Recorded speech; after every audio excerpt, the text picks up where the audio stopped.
की लालची भाभी। करिश्मा, रेशमा और मनीषा 3 बहनें हैं। उनका एक भाई भी है, मयंक। मयंक अपनी बहनों को बहुत प्यार करता है, लेकिन मयंक की पत्नी सविता इस मामले में मयंक से बिल्कुल ही अलग है।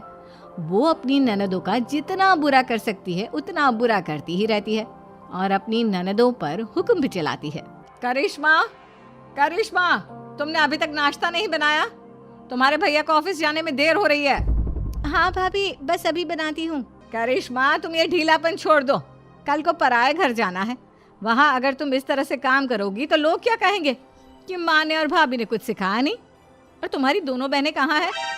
अब रेशमा मार्केट गई है और मनीषा सो रही है। क्या? सुबह के 8 बज रहे हैं और ये महारानी अभी भी सो रही है? ये कहते हुए सविता अपनी सास दुर्गा देवी के पास जाती है। माँ जी, देख रही हो अपनी बेटियों के तौर तरीके? क्या हुआ बहू, सुबह सुबह क्या कर दिया मेरी बेटियों ने? अरे एक तो अभी अभी उठकर किचन में गई है, दूसरी सुबह सुबह बाहर चली गई और तीसरी अभी तक सो रही है। क्या करूं मैं इन तीनों का? मैं तो परेशान हो गई हूँ। जाकर उठा उसे और रेशमा से मैं बात करती हूँ। सविता सीधा मनीषा के कमरे में जाती है और उससे कहती है, महारानी जल्दी उठो, सूरज सर पर आ गया है। भाभी थोड़ी देर और सोने दो ना, मैं रात को लेट सोई थी। वो क्या है ना, यूनिट टेस्ट चल रहे हैं। शराफत से उठती है या नहीं, या फिर पानी की भरी बाल्टी डालूं तेरे ऊपर? नहीं भाभी, मुझे बिस्तर में नहीं नहाना, उठती हूँ मैं। मनीषा जल्दी से उठकर बाथरूम में चली जाती है।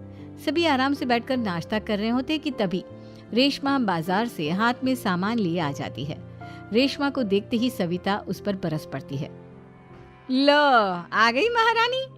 ऐसा भी क्या सामान लाना था जो सुबह आंख मलते ही बाजार की तरफ रवाना हो गई? भाभी, कल आप ही तो चीख रही थी कि घर का सारा सामान मुझे ही लाना पड़ता है, घर में किसी को भी किसी काम से कोई लेना देना नहीं है। अब मैं बाजार जाकर सामान ले आई तो आपको इस बात से भी तकलीफ हो रही है? देख रही हो माँ जी, अपनी बेटी की जुबान कैंची से भी तेज चलती है।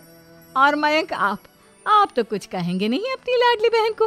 रेशमा, अपनी भाभी से ऐसे बात नहीं करते। चलो माफी मांगो। भैया, मैं क्यों माफी मांगू? आप भाभी से बोलिए ना कि हम पर कम हुक्म चलाया करे। हम इस घर की बेटियां हैं और आपकी पत्नी की ननद है, नौकरानी नहीं। लो कर लो बात। इनकी भलाई के लिए कुछ भी बोलो तो इन्हें बुरा लग जाता है। इस घर में यही इज्जत है मेरी। देख लो माँ जी, आपकी बेटी किस लहजे में मुझसे बात कर रही है। सविता वहां से चली जाती है। मयंक को बहुत गुस्सा आता है, वो भी वहां से चला जाता है। फिर करिश्मा रेशमा को समझाती है, रेशमा, तुम्हें भाभी से माफी मांग लेनी चाहिए थी ना। लेकिन दीदी, मैंने कुछ किया ही नहीं, तो मैं माफी क्यों मांगू? हाँ करिश्मा दीदी, रेशमा दीदी जैसे ही घर में आई भाभी ही उन पर चिल्ला रही थी। हाँ, मैं मानती हूँ कि गलती भाभी की थी। मैं तो इसलिए बोल रही हूँ कि भाभी ने माँ को तो पूरी तरह अपने वश में कर लिया है। वो हमारी बात सुनती ही नहीं। मयंक भैया हमारे लिए हमेशा खड़े रहते हैं, इसलिए उनकी बात का मान तो तुम्हें रखना चाहिए था ना। कोई फायदा नहीं दीदी, कुछ दिनों की बात और है, भाभी उन्हें भी हमारे खिलाफ भड़का देंगी। फिर वो भी माँ की तरह हमारी किसी बात का विश्वास नहीं करेंगे। इसी तरह सविता अपनी तीनों ननदों को किसी न किसी बात पर परेशान करती रहती थी। एक दिन मयंक अपनी तीनों बहनों के लिए गिफ्ट लाया। करिश्मा, ये तुम्हारे लिए हार का सेट। रेशमा, तुम्हारे लिए सुंदर सी ड्रेस। और मनीषा, तुम्हें किताबें पसंद है ना, तुम्हारे लिए किताबें लाया हूँ। थैंक यू भैया। थैंक यू भैया। थैंक यू भैया। करिश्मा, तुम्हारा नेकलेस कितना सुंदर है, ये भैया कहाँ से ले आए होंगे? मैंने भैया को 3 दिन पहले फोन पर ये डिजाइन दिखाया था और आज भैया ये ले आए। सविता तो अपनी ननदों के गिफ्ट्स देखकर जल गई और करिश्मा का नेकलेस तो उसे भी बहुत पसंद आया था। अपनी बहनों के लिए कितना अच्छा नेकलेस लेकर आए हैं, मुझे कभी कोई गिफ्ट नहीं दिया। मैं आज ही ये हार चुरा लूंगी। रात में सविता करिश्मा का हार चुरा लेती है और इसी तरह उसे अपनी ननदों की जो भी चीज़ अच्छी लगती वो उसे मांगती नहीं, बल्कि रात के अंधेरे में चुरा लेती। इसी तरह दिन बीतते गए और सविता ने मयंक के दिल में भी उसकी बहनों के लिए नफरत पैदा कर दी। एक दिन मयंक ने करिश्मा और रेशमा के लिए रिश्ता देखा और ये बात उसने घर में सबको बताई। माँ, करिश्मा और रेशमा के लिए बहुत अच्छा रिश्ता आया है, वो लोग कल इन्हें देखने आ रहे हैं। आप और सविता मिलकर सारी तैयारी कर लेना।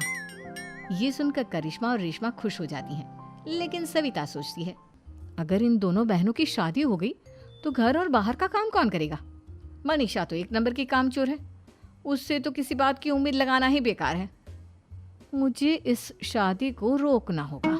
अगले दिन सभी लड़के वालों के स्वागत की तैयारी करने में लगे होते हैं। तभी मयंक अपनी बहनों से आकर कहता है, तैयार हो गई तुम दोनों? देखो दोनों लड़के बहुत अच्छे हैं, मैं कोई कसर नहीं छोड़ना चाहता, इसलिए तुम उनके सामने अच्छे से बिहेव करना और अपनी भाभी से लड़ने मत लग जाना। करिश्मा, तुम वो नेकलेस पहन लो ना जो मैं तुम्हारे लिए लाया था। भैया मैं बहुत देर से वो नेकलेस ढूंढ रही हूँ, लेकिन मुझे मिल ही नहीं रहा। क्या तुमने नेकलेस खो दिया? तुम्हें पता भी है वो कितना महंगा था? तुम कोई काम ढंग से नहीं कर सकती। मयंक गुस्से में वहां से चला जाता है। थोड़ी देर बाद लड़के वाले भी आ जाते हैं। वो दोनों बहनों को पसंद कर लेते हैं और रिश्ता पक्का हो जाता है। लेकिन सविता के दिमाग में तो कुछ और ही खिचड़ी पक रही थी। वो पंडित जी के पास करिश्मा की कुंडली लेकर जाती है और उन्हें पैसे देकर करिश्मा की कुंडली बदलवा देती है। जब लड़के वालों के पास करिश्मा की कुंडली जाती है तो वो दुर्गा को फोन करते हैं। बहन जी, हमने करिश्मा की कुंडली अपने पंडित जी को दिखाई थी। आपकी बेटी की कुंडली नहीं बल्कि दोषों का पिटारा है। देखिए, मैं और मेरे पति इन सब बातों में बहुत विश्वास करते हैं, इसलिए हम आपकी बेटी से अपने बेटे की शादी नहीं करा सकते। इस तरह करिश्मा का रिश्ता टूट जाता है और सभी घर वालों को बहुत दुख होता है। अब कविता सोचती है, चलो करिश्मा का तो रिश्ता टूट गया, अब रेशमा का भी रिश्ता तोड़ना है। क्या करूं? अब सविता आवाज बदलकर किसी अननोन नंबर से रेशमा के होने वाले ससुराल में फोन करती है। हेलो, मैं कौन हूँ कौन नहीं ये आपके लिए जानना ज़रूरी नहीं, बस इतना सुन लो कि रेशमा का 2 साल से किसी के साथ अफेयर चल रहा है। बस रेशमा का रिश्ता तोड़वाने के लिए सविता का इतना कहना काफी था। अब रेशमा का भी रिश्ता टूट गया। मयंक और दुर्गा देवी ने रेशमा को खूब खरी खोटी सुनाई और उससे बार बार उस लड़के के बारे में पूछने लगी। आप दोनों मुझे क्यों परेशान कर रहे हो? अरे कोई लड़का होगा मेरी लाइफ में तो मैं बताऊंगी ना, जब कोई है ही नहीं तो कहाँ से लाऊं मैं कोई लड़का? तो तेरे होने वाले ससुराल वालों को फोन किसने किया था? माँ, मैं नहीं जानती किसने फोन किया था, मैं सच कह रही हूँ। मैं तो पहले ही कह रही थी इसकी लगाम खींच कर रखो, लेकिन मेरी सुनता ही कौन है। आप चुप रहिए भाभी, ये सब आपका ही किया धरा है। अब तीनों बहनों को विश्वास हो जाता है कि ये सब उनकी भाभी ही कर रही है। तीनों बहनें अपनी भाभी को सबक सिखाने के लिए एक वकील कर लेती है और घर में हिस्सा मांगना। देखो भैया, माँ बाप की जायदाद में जितना बेटों का हक होता है उतना ही बेटियों का, इसलिए इस घर के 4 हिस्से होंगे और हमें अपना हिस्सा चाहिए। मैंने तुम्हारे लिए क्या क्या नहीं किया और तुम इस घर में हिस्सा मांग रही हो? भैया, आप और माँ हम बहनों की कोई बात नहीं सुनते हो और भाभी हमारी शादी नहीं होने देगी क्योंकि उन्हें लगता है कि आप हमारी शादी में ज्यादा पैसा लगाओगे और उन्हें हम जैसी फ्री की नौकरानी कहाँ मिलेगी। तो हम भाभी के साथ तो रह नहीं सकते, हम बहनों को अपना हिस्सा चाहिए। अरे तुम्हें शर्म आनी चाहिए अपने भाभी पर ऐसा इल्जाम लगाते हुए। वो तुम्हारे बारे में कितना सोचती है। हाँ माँ, भाभी हमारे बारे में बहुत सोचती है, दिन रात बस यही सोचती रहती है कि किस तरह से अपनी तीनों ननदों को परेशान करूं और कभी मुझे पढ़ने भी नहीं देती। दोनों बहनों का रिश्ता भी तो इन्होंने ही तोड़वाया है और रात में हमारे कमरे में आकर हमारी चीजें भी चुराती हैं। इसी तरह सविता की तीनों ननदें अपनी बात पर अड़ी रही। अब कोर्ट में तारीख भी शुरू हो गई। जब सविता को लगा कि उसकी तीनों ननद इतनी आसानी से नहीं मानने वाली, तो उसने अपने पति और सास को सारी सच्चाई बता दी और अपनी तीनों ननद से माफी मांगी। मयंक और दुर्गा को भी अपनी गलती का एहसास हो गया। अब सविता खुद करिश्मा और रेशमा के लिए अच्छा रिश्ता ढूंढती है और उनकी शादी करवाती है।